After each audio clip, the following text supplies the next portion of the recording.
बातमी मुंबईमधून एल्फिस्टन पुलाजवळील नुराणी इमारतीमधील रहिवाशांना काही दिवसांचा दिलासा मिळालेला आहे। MMRDAच्या अधिकाऱ्यांकडून आणखीन काही दिवसांची मुदतवाढ घरं रिकामी करण्यासाठी दिली गेली आहे। नगरसेवक निशिकांत शिंदे आणि रहिवाशांनी घरं रिकामी न करण्याचा निर्णय घेतल्यामुळे अधिकारी तिथून निघून गेलेत। हाजी नुराणी इमारत हा शिवडी ते वरळी उन्नत मार्गिका प्रकल्पातील अंतिम आणि मोठा अडथळा असून ही इमारत पाडल्यानंतर या प्रकल्पाचा मार्ग मोकळा होणार आहे। या इमारतीच्या पाडकामाला रहिवाशांनी विरोध केला होता। कसं फार दुर्दैव वाटते, शेवटी 1 मे हा महाराष्ट्र राज्याचा दिवस आहे। MMRDAची भूमिका ठीक आहे, चांगली आहे, पण ती कळवण्यात येण्यात यावे।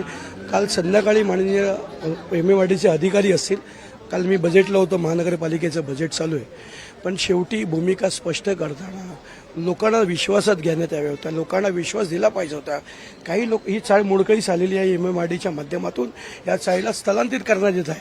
हरकत नाही, करावं, पण ज्या ज्या ठिकाणी पाठवतात त्या त्या ठिकाणी काही ओव्हरड्यूज पेमेंट भरायचं, म्हणजे कोणाची छोटी जागा असेल, कोणाला मोठी हवी असेल तर MMRDAने सांगितलं इथे एवढे अमाऊंट लागेल, तुम्हाला भरायचे आहेत। काही ठिकाणी कामच नाही झालेले आहे, काही ठिकाणी सोसायट्यांमध्ये जी घरं दिली आहेत तिथली सोसायटी लोक ह्या लोकांना दाद देत नाही।